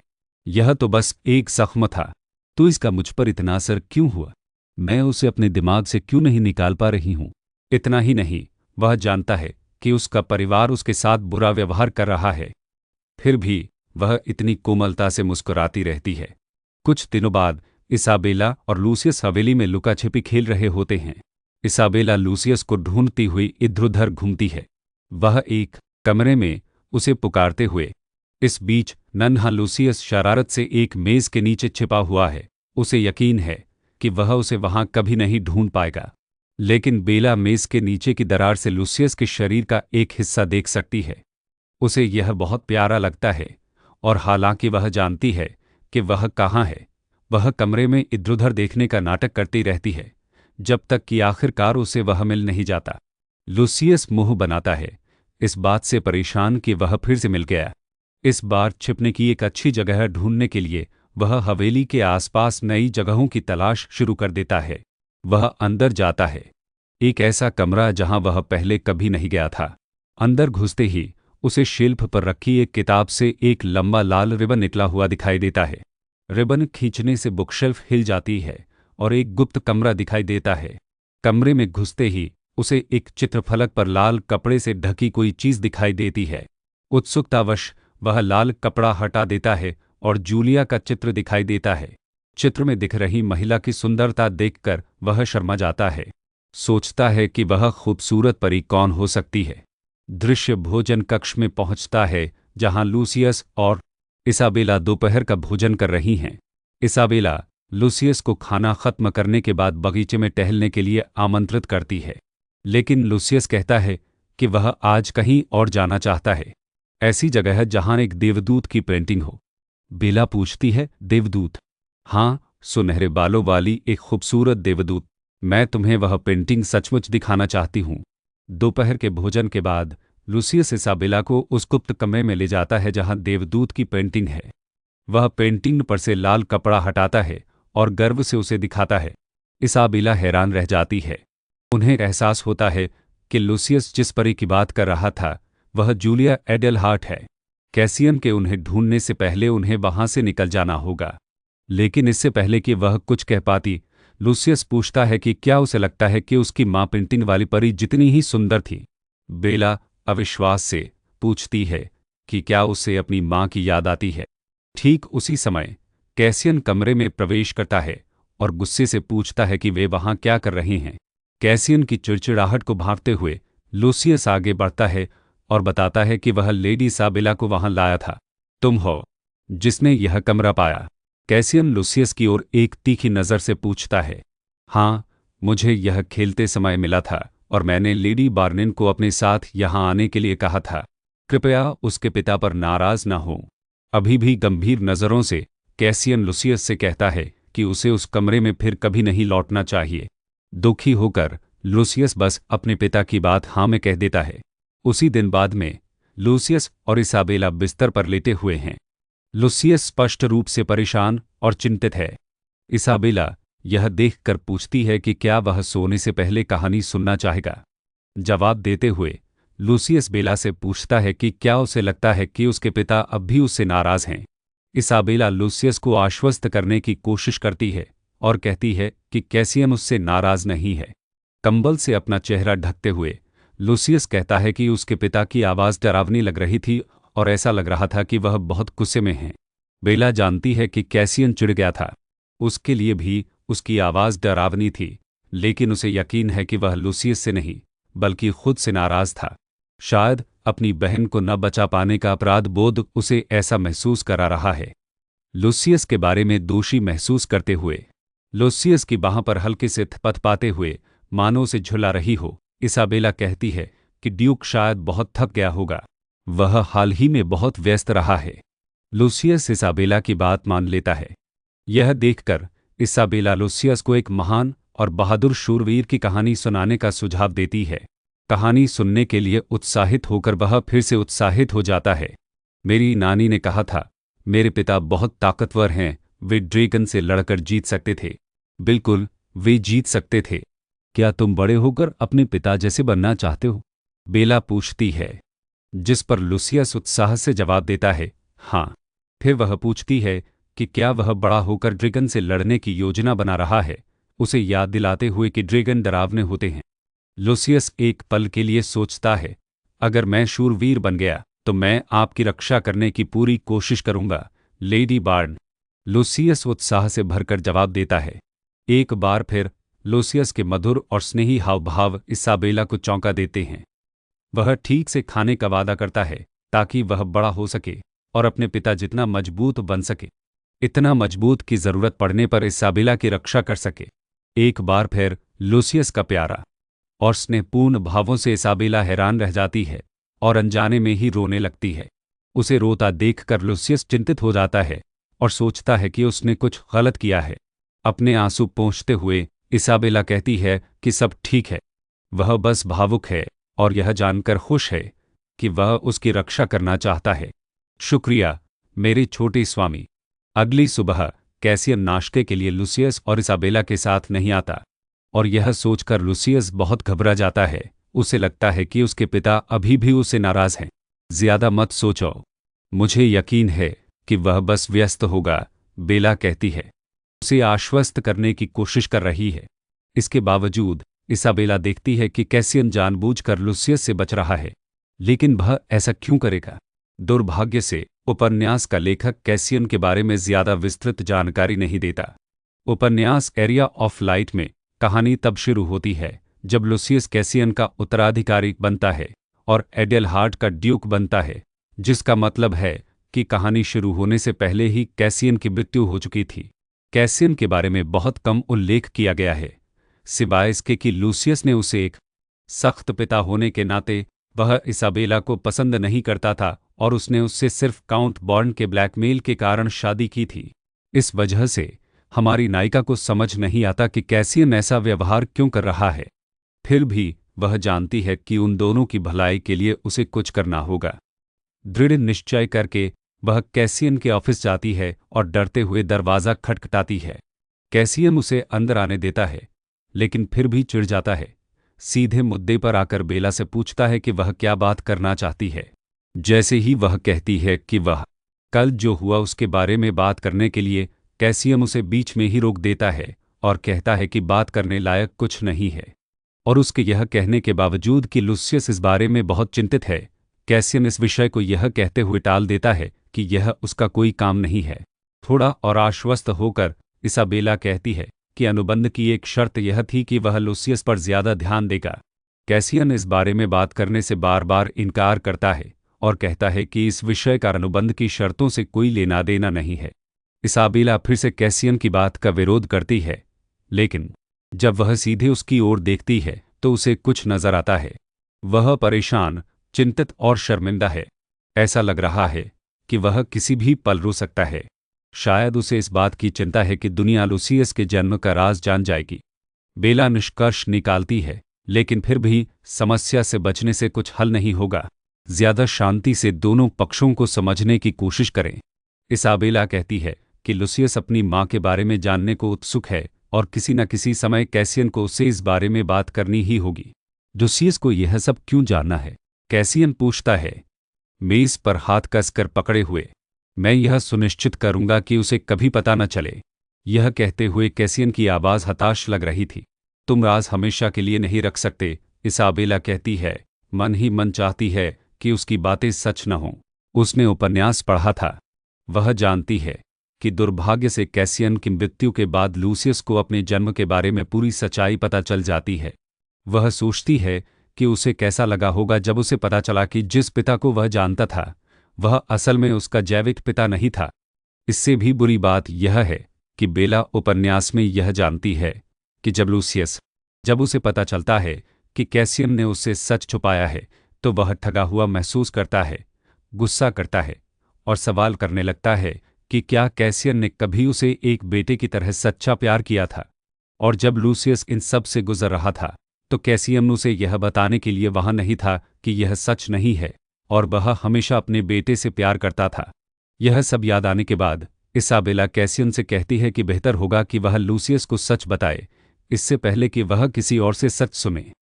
यह सुनकर कैसियन अचानक इसाबेला की ओर झपटा और उसे पकड़ लिया। बाहे, मुझे परवाह नहीं कि लोग क्या कहते हैं। लूसियस मेरा बेटा है। यह महसूस करते हुए कि वह नियंत्रण खो चुका है, कैसियन धीरे से इसाबेला की बाहें छोड़ देता है और उसे बताता है कि वह सब कुछ अपने तरीके से संभाल लेगा और इस समस्या का अनुबंध से कोई लेना देना नहीं है। लेकिन लूसियस लेडी एडेलहार्ड को अपनी मौसी समझेगा, इसाबेला कहती है। उसे अपनी मौसी के बारे में न बताना अजीब होगा। कम से कम उसे अपनी बहन के बारे में तो बता ही दो। इस तरह वह यह सोचकर कोई तर्क नहीं गढ़ेगा कि तुमने पहले उसका जिक्र क्यों नहीं किया। कैसियन भाग जाता है। उसके बालों में हाथ फेरते हुए वह सोच में पड़ जाती है और शिकायत करती है कि इसाबेला उसके परिवार से जुड़े मामलों में कितनी दखलंदाजी करती है। बेला कहती है कि लूसियस की तरह वह भी एक नाजायज संतान है। वह अच्छी तरह जानती है कि बिना मां के बड़ा होना कैसा होता है। उसके शब्दों से कैसियन को हल्का सा झटका लगता है। मैं उसकी खुशी के लिए उसे समझने की कोशिश करना चाहती हूँ, बेला कहती है, और ऑफिस से निकलने से पहले कैसियन को एक हल्की सी मुस्कान देती है। कैसियन अकेला रह जाता है, हाथ जोड़े, लेकिन उस बातचीत के बारे में सोच रहा होता है जो उसने उसके साथ की थी। बेला उसे याद है जब लूसियस पैदा हुआ था, कैसे उसने उस दिव्य नन्हे से चेहरे को देखा और मुस्कुराया था और तय किया था कि उसका नाम लूसियस होगा, बिल्कुल उसकी बहन की इच्छा के अनुसार। यह सोचकर कैसियन लूसियस के कमरे में जाने का फैसला करता है। वह देखता है कि लूसियस एक कहानी की किताब के साथ शांति से सो रहा है। कैसियन लूसियस के बालों को सहलाने के लिए आगे बढ़ता है, लेकिन एक पल के लिए हिचकिचाता है और अपना हाथ वापस खींच लेता है। इस बच्चे को बस प्यार और स्नेह चाहिए था। क्या मैं कभी उसकी उम्मीदों पर खरा उतरा हूं? अगर नहीं, तो क्या मुझे उसे अपना कहने का अधिकार है? बीचा अपनी मां के बारे में सच छुपाने के बाद भी जो उससे बेहद प्यार करती थी।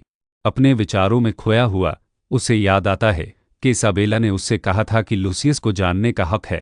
कैसियन जानता है कि बेला गलत नहीं है, सच्चाई आखिरकार सामने आनी ही है, लेकिन कैसियन को डर है कि अगर लूसियस को सच्चाई पता चल गई तो शायद वह मुस्कुरा भी ना पाएगा।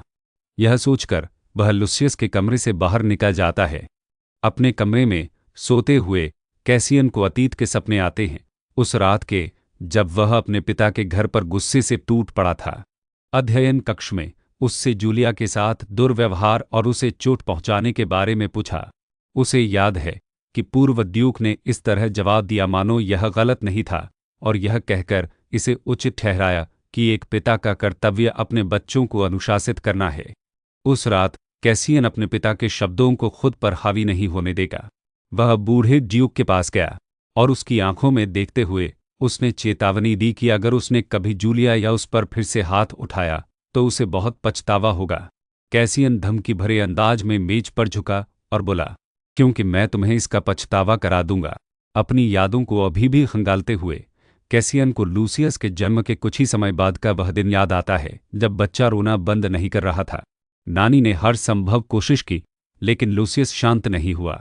चिंतित होकर कैसियन यह देखने गया कि क्या हो रहा है, और नानी के समझाने के बाद उसने लूसियस को अपनी बाहों में लेने के लिए कहा, और उसे गोद में लेते ही लूसियस ने तुरंत रोना बंद कर दिया और कैसियन को एक प्यारी सी मुस्कान दी। उसी दिन लूसियस आधिकारिक तौर पर उसका नाम रखा गया, और यही वह दिन भी था जब कैसियन ने लूसियस को अपने बेटे के रूप में पालने का फैसला किया, न केवल अपनी दिवंगत बहन के सम्मान की रक्षा के लिए, बल्कि इसलिए भी कि वह लूसियस से बहुत प्यार करने लगा था। जब कैसियन ने उसे बताया कि वह क्या करने वाला है, तो इस फैसले से बूढ़ा ड्यूक क्रोधित हो गया। वह कैसियन की ओर बढ़ा, उस पर वार करने के लिए तैयार, लेकिन कैसियन ने वार करने से पहले ही अपने पिता का हाथ पकड़ लिया, और एक पैनी निगाह से उसने अपने पिता से कहा कि लूसियस न केवल उसका बेटा होगा, बल्कि इस हुक्म का उत्तराधिकारी भी होगा। कैसियन अपने सपनों से जागता है और सोचता है कि उसने जो कुछ भी किया वह लूसियस के लिए था। तो फिर इसाबेला उसे बार बार यह क्यों कहती रहती है कि यह काफी नहीं है? वह उसके दिल की धड़कनें इतनी तेज क्यों कर देती है? वह उसे किसी भी कीमत पर अपनी रक्षा करने के लिए क्यों मजबूर करती है, ठीक वैसे ही जैसे वह लूसियस की रक्षा करने की कोशिश करता है। अगले दिन कैसियन इसाबेला को अपने कार्यालय में बुलाता है। जब वे मिलते हैं तो वह उसे उस गुप्त कमरे में ले जाता है जहां जूलिया का चित्र है। अपनी प्यारी बहन की पेंटिंग को देखते हुए कैसियन कहता है कि उसका कभी भी ऐसा करने का कोई इरादा नहीं था। लूसियस को उसकी जैविक मां के बारे में बताना, अगर वह कर सकता तो वह यह राज अपने साथ कब्र में ले जाता। हालांकि फिलहाल उससे उसकी मौसी के बारे में बात करने में कोई हर्ज नहीं है। वह इसाबेला से लूसियस को यह बताने के लिए कहता है कि जूलिया उसकी मौसी थी और वह जब चाहे उसकी तस्वीर देखने आ सकता है। इसाबेला यह सुनकर खुश होती है, लेकिन वह जानती है कि लूसियस कैसियन का इंतजार कर रहा है और उसे उससे यह बात सुननी है। इसलिए वह ड्यूक से यह बात कहती है। बेला के चेहरे पर मुस्कान देखकर मंत्रमुग्ध कैसियन कहता है कि वह समझता है और वह लुसियस से बात करो। उसी दिन बाद में हम देखते हैं कि लुसियस इसाबेला को हवेली के गलियारों से तेजी से घसीट रहा है। वे गुप्त कमरे में जाते हैं और लुसियस गर्व से जूलिया का चित्र दिखाता है, कहता है कि वह उसकी मौसी है और उसकी नानी ने उसे बताया था कि मौसी जूलिया उसके पिता की बड़ी बहन थी और एक देवदूत जैसी दयालु महिला थी। इसाबेला लुसियस की खुशी से खुश होकर उसे देखकर मुस्कुराती है, लेकिन इस मधुर क्षण में हवेली की एक नौकरानी इसाबेला को बताती है कि उसके लिए एक मेहमान इंतजार कर रहा है। इसाबेला उलझन में पड़ जाती है। आखिरकार उसे किसी के आने का इंतजार नहीं था, जब तक कि नौकरानी ने यह नहीं बताया कि मेहमान बार्नाइन का काउंटेस्ट है, जिससे इसाबेला परेशान हो जाती है। और आज के लिए बस इतना ही दोस्तों। मुझे उम्मीद है कि आपको कहानी पसंद आई होगी। हालांकि शुरुआत में मुझे हमारी नायिका की कुछ हरकतों से थोड़ी चिढ़ हुई थी, लेकिन मुझे यह बहुत अच्छा लगा कि मूल कहानी को बदलने की कोशिश में चुपचाप इधर-उधर भागने के बजाय वह बुरी घटनाओं को दोबारा होने से रोकने के लिए हर संभव कोशिश करती है।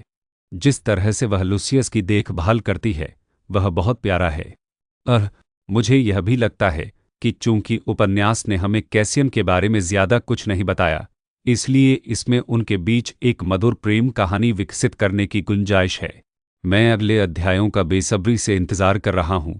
आपका क्या ख्याल है? आप क्या सोच रहे हैं? मुझे कमेंट्स में और बताएं। आइए मिलकर कुछ सिद्धांत गढ़ें। अगर आपको और चाहिए तो वीडियो को लाइक और सब्सक्राइब करना न भूलें ताकि आप मेरे द्वारा पोस्ट किए गए किसी भी नए वीडियो को मिस न करें। और हाँ, इससे पहले कि मैं भूल जाऊं, इस सीरीज का नाम है ड्यूक और उसके प्यारे बेटे के साथ एक परिवार बनना और हम अध्याय 14 पर पहुंच गए हैं। चुंबन और फिर मिलते हैं।